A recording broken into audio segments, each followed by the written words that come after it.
Okay, good morning Good everyone. morning, ma'am. So in this chapter we will read about agriculture.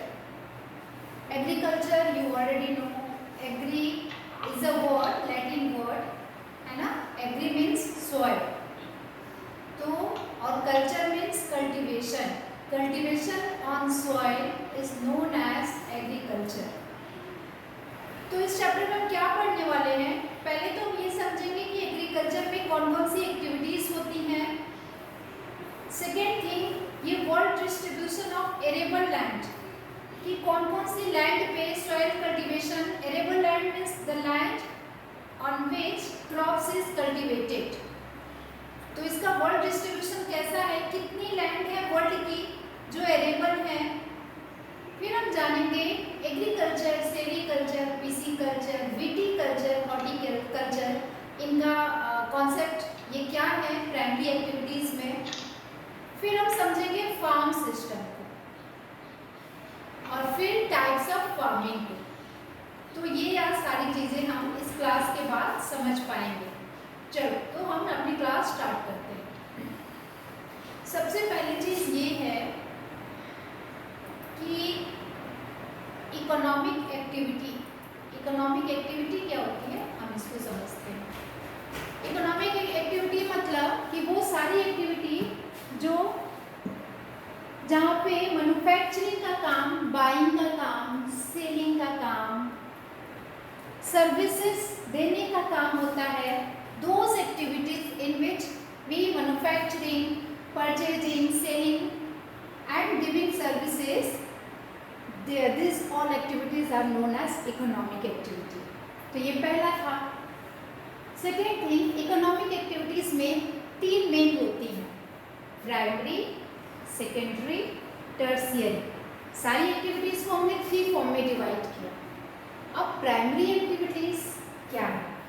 तो primary activities में जितनी भी natural resources हैं उनका extraction करना, उनका प्रोडक्शन करना, ये सारी प्राइमरी एक्टिविटीज में आती है. प्राइमरी एक्टिविटीज में एग्जाम्पल एग्रीकल्चर, जो एक्टिविटीज लैंड से जुड़ी हुई है वो प्राइमरी एक्टिविटीज है. आप ऐसे समझ लो, agriculture, fishing, gathering primary activities. Secondary activities क्या है? जो कंसर्न्ड विद द प्रोसेसिंग, जहाँ पे प्रोसेसिंग का काम हो रहा है. प्रोसेसिंग का काम किस तरह का, जो लैंड से रिसोर्सेज निकल रही हैं अब उसका प्रोसेस करने का काम. जैसे steel banana, manufacturing of steel, baking of bread, bread को बेक करना. लैंड से निकला गेहूं, वेट. अब वेट तो हो गया प्राइमरी एक्टिविटीज क्योंकि कल्टीवेशन से निकला, लेकिन उसको जब हम अपने मिल पे ले जाते हैं, जब हम उसको आटा बनाते हैं गेहूं को, और फिर आटे से फिर बेकिंग का काम होता है ब्रेड वगैरह बनने के लिए, तो ये सारी आती हैं सेकेंडरी एक्टिविटीज में. क्लोथ में कॉटन हो गया प्राइमरी एक्टिविटीज, कपड़ा बनाना, वीविंग ऑफ क्लोथ हो गया सेकेंडरी एक्टिविटीज. तो ये सारे हो जाते हैं जिसमें प्रोसेस हो रहा है, बनने का काम शुरू हो रहा है. This is secondary activities. Third is tertiary activities. Tertiary activities जो प्राइमरी को भी और सेकेंडरी को दोनों को सपोर्ट कर रही है. कैसे? अपनी सर्विस देके. कैसी सर्विस? ट्रांसपोर्ट. मान लो कि कॉटन ग्रो हो गया, कपड़ा भी बन गया, उसको एक जगह से दूसरी जगह ले जाना है तो ट्रांसपोर्ट काम आएगा. ट्रेड मतलब सामान मैन्युफैक्चरिंग हो गया और उसको सेल करना है तो क्या होगा? ट्रेड करना पड़ेगा, व्यापार करना पड़ेगा, उसको ले जाके मार्केट तक ले जाना होगा, तो ये ट्रेड हो गया. Banking, insurance, this are advertising, this are example of tertiary activities. तो ये तो हो गया प्राइमरी, सेकेंडरी और टर्शियरी की बात. आगे क्या है?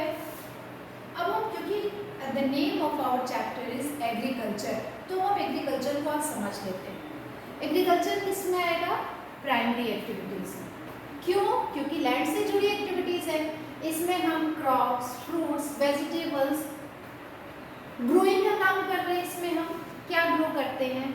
ऑब्वियस सी बात है, crops, fruits, vegetables, flowers and rearing of livestock. Animals को पालना, ये भी हमारा एग्रीकल्चर में ही आता है। अब 50% अब इस सेक्टर की इम्पोर्टेंस क्या है कि 50% ऑफ पर्सन्स इंगेज्ड हैं प्राइमरी सेक्टर में, एग्रीकल्चर एक्टिविटी में। ये रेशियो बहुत बड़ा है, 50%, यानी कंट्री की, इंडिया की आधी आबादी, इंडिया की कितनी, वर्ल्ड की आधी पॉपुलेशन जो है वो एग्रीकल्चर में इन्वॉल्व है। इंडिया की बात करें तो 2/3 of India's population is dependent on agriculture. India में 2/3, वर्ल्ड में 50%। तो सोचो कि इस सेक्टर की इम्पोर्टेंस कितनी बढ़ गई।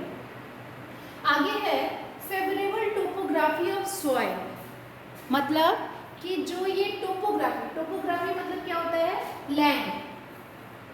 तो सॉइल में जो टोपोग्राफी है मतलब सॉइल लैंड की जो फिजिकल फीचर्स होते हैं, कहीं पे माउंटेन है, कहीं पे प्लेट्यू है, कहीं पे रिवर्स है, this all are known as physical features of land is known as topography. तो टोपोग्राफी ये वर्ड जो मैं आप बता रही हूँ, इसको आप पेंसिल से लिख भी लेंगे पास में। मैं हो सकता है MCQ में आपसे पूछ लूँ कि डिफाइन टोपोग्राफी। तो ये जो सॉइल है और क्लाइमेट है, एग्रीकल्चर में मेन चीज़ यही होती है, सॉइल एंड क्लाइमेट। फिर एक होता है arable land. Arable land, the land on which crops are grown, ठीक है। तो ये हो गया। और फैक्टर्स क्या चाहिए, सॉइल एंड क्लाइमेट्स। अब जिस जगह पे, अब ये डिस्ट्रीब्यूशन ऑफ एरेबल लैंड है पूरे वर्ल्ड में। अब जैसे अगर इंडिया की बात करें तो ये हमारा जो ये लैंड है, ये पूरा क्या है, एरेबल लैंड है। क्यों?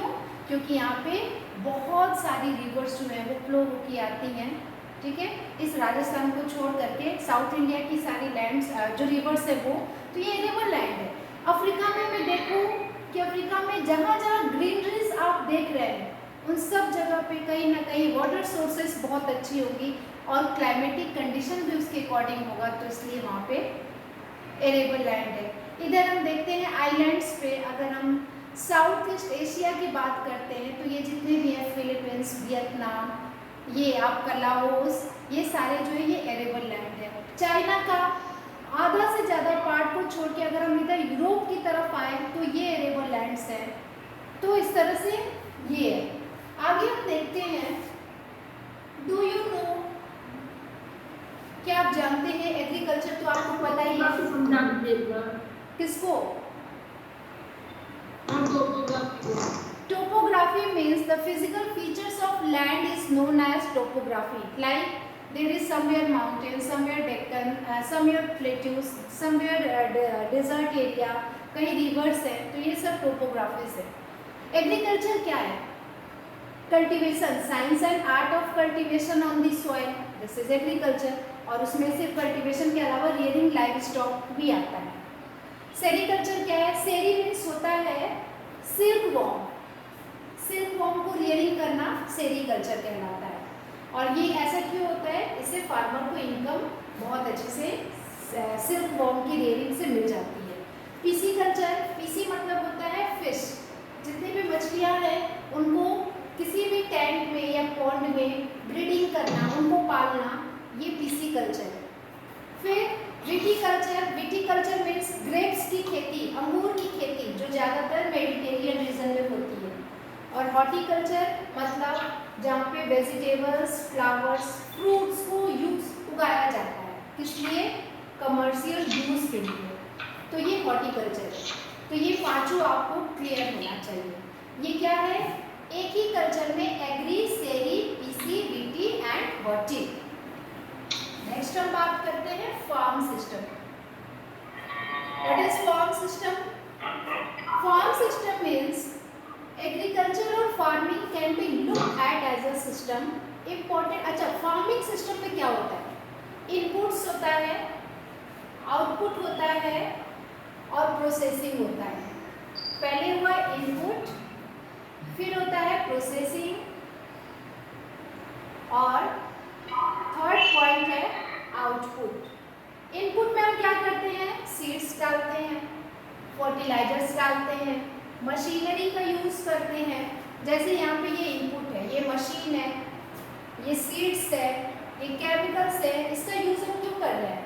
क्योंकि हमें आउटपुट चाहिए क्रॉप्स, और सिर्फ इनपुट देने से नहीं होगा, उसके लिए हमें प्लाइंग, सोइंग, स्प्रेइंग ये सारे प्रोसेस करने पड़ेंगे। तो इनपुट, प्रोसेस, आउटपुट, ये जाके बनता है फॉर्म सिस्टम। अब क्वेश्चन ये है कि फिजिकल इनपुट्स क्या है?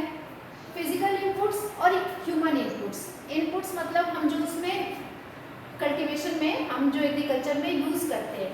ह्यूमन इनपुट में हम क्या करते हैं? केमिकल्स डालना, मशीनरी डालना, यूज करना, लेबर्स का यूज, स्टोर करना, ये सब जितने भी है ये ह्यूमन इनपुट है।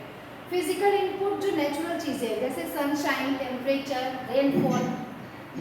नेक्स्ट है कि जितने भी इसमें हम ऑपरेशंस फॉलो करते हैं, इरिगेशन, सोइंग, वीडिंग, हार्वेस्टिंग, ये सारे क्या है? प्रोसेसिंग का तरीका है, मतलब काम करना, ये सारे काम इसमें हो रहे हैं।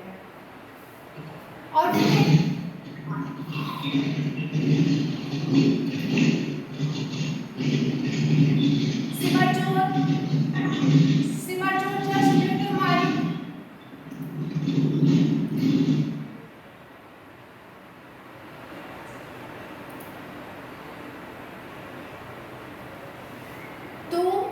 सिस्टम में इनपुट, प्रोसेसिंग, आउटपुट।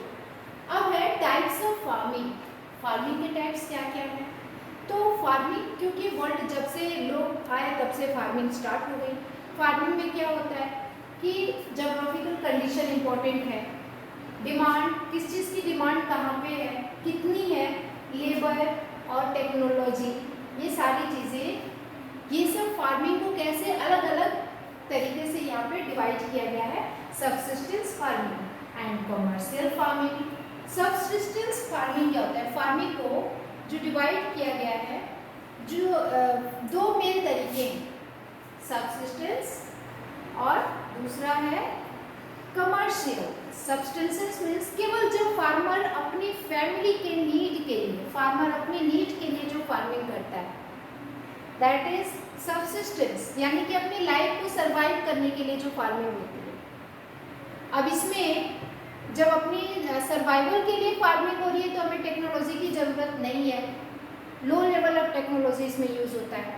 फिर लेबर्स जो होते हैं वो हमारे घर के ही खुद के ही लेबर जो हो जाते हैं, और इसमें जो आउटपुट निकलता है वो कम होता है। तो आप याद रखेंगे कि सबसिस्टेंस फार्मिंग में इनपुट, आउटपुट और प्रोसेसिंग, इसका तरीका क्या है। सबसिस्टेंस फार्मिंग को हमने आगे डिवाइड कर दिया इंटेंसिव और प्रिमिटिव में। इंटेंसिव मतलब होता है कि छोटे से लैंड पे, स्मॉल प्लॉट ऑफ लैंड पे सिंपल तरीके से, सिंपल टूल्स यूज करके कल्टीवेशन करना। और वो कल्टीवेशन में जो इंटेंसिव, और ये कल्टीवेशन थिकली पॉपुलेटेड एरियाज में होती है। इंटेंसिव मतलब होता है कि गहन मात्रा में, मतलब बहुत ज़्यादा मात्रा में खेती तो करना लेकिन कम एरिया पे। आज हम लोग जो गांव में अपनी खेती करते हैं कि हम सबकी फैमिली में अपने अपने जो हैं वो क्या होते हैं, अपनी अपनी फैमिली के कुछ लैंड मिल जाते हैं, और हम उस लैंड पे जैसे क्रॉप चाहते हैं वैसे ग्रो करते हैं। एनुअली में, साल में 2 बार हम फसल अपने अपने करते हैं। तो ये क्या है? एक तरह से इंटेंसिव सबसिस्टेंस एग्रीकल्चर है। सबसिस्टेंस क्यों है? क्योंकि यहाँ पे हम अपने सर्वाइवल के लिए कर रहे हैं, पर लैंड छोटी है। अब यहाँ पे क्या है कि इसमें जो हम लोग राइस जो होता है, चावल, ऐसे जगहों पे सबसे ज़्यादा मेन क्रॉप होता है, और भी क्रॉप्स उगाते हैं। तो इंटेंसिव सबसिस्टेंस एग्रीकल्चर प्रैक्टिस कहाँ होता है? थिकली पॉपुलेटेड एरियाज में, जहाँ पे मानसून अच्छी होती है, बारिश अच्छी होती है, जैसे कि साउथ, साउथ ईस्ट और ईस्ट एशिया, ठीक है, मानसून रीजन्स में जहाँ पे बारिश होती है वहाँ पे इंटेंसिव सबसिस्टेंस एग्रीकल्चर को फॉलो किया जाता है। वर्ड क्लियर करो, इंटेंसिव मतलब ज़्यादा, सबसिस्टेंस मतलब खुद के सर्वाइवल के लिए। अब है प्रिमिटिव सबसिस्टेंस एग्रीकल्चर। इसमें क्या है कि हमने पढ़ा था शिफ्टिंग कल्टीवेशन। प्रिमिटिव मतलब होता है एंशिएंट, पुराना, ओल्ड। पुराना तरीका क्या था जो हमने ट्रैवल में पढ़ा था, ट्रैवल चैप्टर में, travels the two vision of golden age.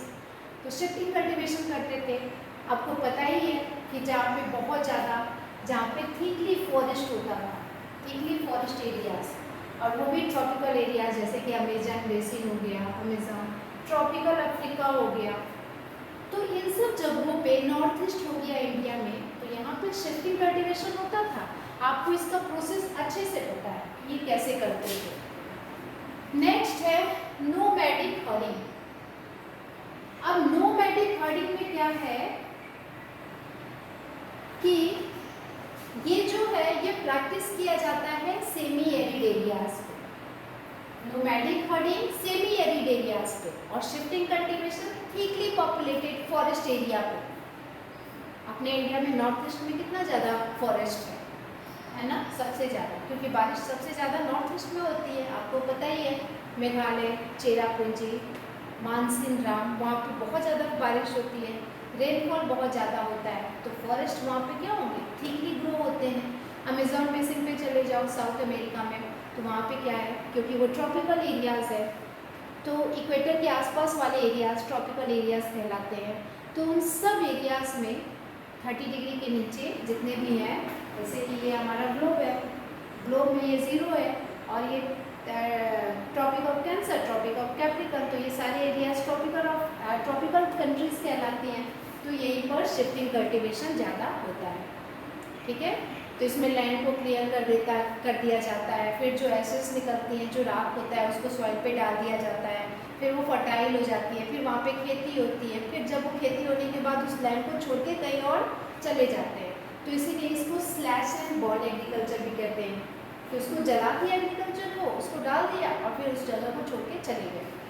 Nomadic में क्या है, नोमैड वो लोग होते थे जो एक जगह से दूसरी जगह घूम घूम के खेती करते थे। कहाँ करते थे ये लोग, सेमी एरिड एरियाज में, जो डेजर्ट एरियाज हैं, एरिड रीजन्स, ड्राई रीजन्स में। कहाँ पे, ऑब्वियस सी बात है, सहारा डेजर्ट, ड्राइस्ट डेजर्ट है ना, सबसे सूखा। सेंट्रल एशिया जो आपका तुर्कमेनिस्तान, उज्बेकिस्तान, तुर्कमेनिस्तान वाला जो पूरा है, and some part of India, India के राजस्थान एंड जम्मू एंड कश्मीर, यहाँ पे नोमैडिक हर्डिंग जो है वो प्रैक्टिस होती थी। अब इसमें क्या होता था कि इसमें क्या वो करते थे, जो हर्ड्समैन होते थे, जो खेती करने वाले होते थे, जो नोमैडिक पीपल होते थे, एक जगह से दूसरी जगह अपने एनिमल्स को लेके घूमते थे और उनको फॉडर मतलब उनके चारे के लिए, और जो वो क्या करते थे कि जैसे क्योंकि क्लाइमेटिक प्रॉब्लम है वहाँ पे, तो ये लोग शीप, कैमल, याक, गोट्स इन सबको पालते वगैरह थे, और जो इनकी मीट और जो भी इनसे सामान मिलता था उसको अपनी फैमिली से उसका सब्सिस्टेंस करते थे, जिनका निर्वाह अपने जीवन को चलाते थे। तो इंटेंसिव हो गया और प्रिमिटिव हो गया। प्रिमिटिव में भी 2 हो गया, शिफ्टिंग हो गया और नोमैडिक हो गया। आगे है कमर्शियल फार्मिंग। अभी तक तो अपने लिए खेती हो रही थी, अब जो खेती होगी उसको मार्केट में ले जाके सेल किया जाएगा। पर इस तरह की कमर्शियल फार्मिंग कहाँ हो रही है? अब जो हो रहा है, crops are grown and animals are reared for sale in the market. कहाँ पे? तो ऐसे फार्मिंग में क्या होगा, कैपिटल बहुत ज़्यादा चाहिए, क्योंकि हम इसको मार्केट में हम इसको सेल करने के लिए उगा रहे हैं क्रॉप्स को। तो कैपिटल ज़्यादा चाहिए, यानी कि पूंजी ज़्यादा चाहिए। पूंजी यानी कि मनी, एसेट्स एंड मशीन्स। यहाँ पे वर्क लेबर्स के द्वारा ना होकर के मशीन्स के द्वारा कराया जा रहा है। अब इसमें कौन कौन सी फसल जो है वो उगाए जाते हैं? अब इसमें उगाया जाता है कि वीट एंड मेज, गेहूँ और मक्का, ये कमर्शियल जो है इस यूज़ में ले आए जाते हैं। फिर उसके बाद क्या है, मेजर एरियाज किस किस जगह पे होती है, तो आप याद रखेंगे temperate grassland of north America. Tropical में क्या होता था, हमने देखा था कि वहाँ पे इंटेंसिव एग्रीकल्चर और ये सब किया जाता था, लेकिन यहाँ पे क्या है, टेम्परेट आ गए। अब हम लोग 30 डिग्री से ऊपर वाले टेम्परेट जोन में आ गए, और उस जगह के जैसे कि नॉर्थ अमेरिका हो गया, यूरोप हो गया, एशिया हो गया, इन सब जगहों पे कमर्शियल फार्मिंग होती थी। और फिर आगे क्या होता था, तो ये तो हो गया कमर्शियल फार्मिंग जिसमें कैपिटल, मशीन का यूज होता था। और ये सब जो एरियाज थे ये स्पार्सली स्पार्सली पॉपुलेटेड है, जैसे डेंसली पॉपुलेटेड है वहाँ पर वो लोग जो पहले वाली खेती करते थे, अभी क्या है स्पार्सली पॉपुलेटेड, कम पॉपुलेटेड है, लेकिन बड़ी बड़ी फॉर्म्स होती हैं वहाँ पे, और हंड्रेड्स ऑफ हेक्टेयर में वो लैंड जो है वो फैला होता है, क्योंकि फार्मिंग करनी है, क्रॉप उगाना है, ठीक है। तो ये हो गया। मिक्स्ड फार्मिंग का कॉन्सेप्ट क्या है कि मिक्स्ड फार्मिंग में, हाँ मिक्स्ड फार्मिंग क्या है कि यहाँ पे हम 2 से ज़्यादा क्रॉप्स उगाएंगे एक साथ। एग्जाम्पल के लिए जैसे मान लो वीट, ग्राम एंड मस्टर्ड की खेती देखो अपने गांव में भी होती है, वीट होता है ना, और उसके साथ मस्टर्ड की खेती होती है, ठीक है। तो ये मिक्स्ड फार्मिंग हो गया, मिक्स कर दिया गया। For growing food and fodder crop, food वाले क्रॉप जैसे चावल और मक्का हो गया, तो उसके साथ फॉडर की खेती कर लेना, यानी कि एनिमल्स के चारे के लिए, जैसे कि ज्वार बाजरा जो मोटे अनाज होते हैं उसको एक साथ उगा देना, मिक्स्ड फार्मिंग हो गया, ठीक है।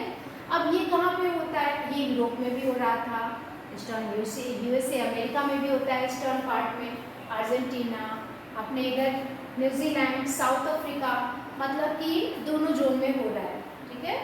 मिक्स्ड फार्मिंग का कॉन्सेप्ट क्या है, फूड और फॉडर क्रॉप, 2 तरह के क्रॉप हो गए, एक वो जो हम खाते हैं, एक वो जो एनिमल्स खाते हैं, उनको एक साथ उगाना करना, और फिर रियरिंग लाइव स्टॉक और एनिमल्स को भी साथ साथ पालते रहना। अब देखो प्लांटेशन का कॉन्सेप्ट क्या है। प्लांटेशन में हम लोग क्या करते हैं, जो कमर्शियल फार्मिंग होती है, प्लांटेशन कमर्शियल फार्मिंग क्या है, जब हम किसी क्रॉप्स को इसलिए उगा रहे हैं क्योंकि मार्केट में सेल करना है, तो यहाँ पे एक ही क्रॉप उगाया जाता है, या तो टी या फिर कॉफ़ी या फिर शुगर केन, कैश्यू मतलब काजू, ये सब है, रबर, बनाना। और आपको पता ही होगा कि हमारे इंडिपेंडेंट हम लोग के देश में कितना इंडिगो कल्टीवेशन में आप पढ़े थे, वो लोग क्या चाहते थे, प्लांटेशन क्रॉप की, वो जबरदस्ती फोर्सफुली हम लोगों को चाहते थे कि हम लोग यही क्रॉप उगाए, क्यों, क्योंकि उनको सेल करना था। ठीक वैसे ही, और इसमें क्या होता था, उनके पास लेबर उनको मिल ही जाता था, लार्ज अमाउंट ऑफ लेबर इस तरह के प्लांटेशन में चाहिए, और कैपिटल भी चाहिए, कैपिटल यानी कि मनी चाहिए। अब क्या हो गया, तो ये सारा तो हो गया, ठीक है। फिर ट्रांसपोर्ट नेटवर्क अच्छे से डेवलप होना चाहिए, तभी तो मार्केट तक सामान जाएगा। तो ये है प्लांटेशन। अब tropical regions of the world, अब कुछ ऐसे प्लांटेशन हैं, कुछ ऐसे क्रॉप्स उगाए जाते थे, जैसे कि मलेशिया, ट्रॉपिकल रीजन की बात कर रहे हैं। मलेशिया रबर, वहाँ पे रबर सबसे ज़्यादा, सिर्फ एक खेती होती थी रबर की। ब्राज़ील आ जाओ, तो ब्राज़ील में, ब्राज़ील आपको पता ही है कहाँ होगा, ब्राज़ील कॉफ़ी की खेती, ब्राज़ील में कॉफ़ी की खेती, इंडिया में चाय की खेती। चाय की खेती कहाँ होती है, नॉर्थ ईस्ट में, आसाम की तरफ, और इधर साउथ में कर्नाटका की तरफ। कर्नाटका में आ जाओ, केरला में कॉफ़ी सबसे ज़्यादा होती है, श्रीलंका। तो ये जितने भी जगह थे, ये ट्रॉपिकल एरियाज हैं वर्ल्ड के, और यहाँ भी प्लांटेशन हो रहा है।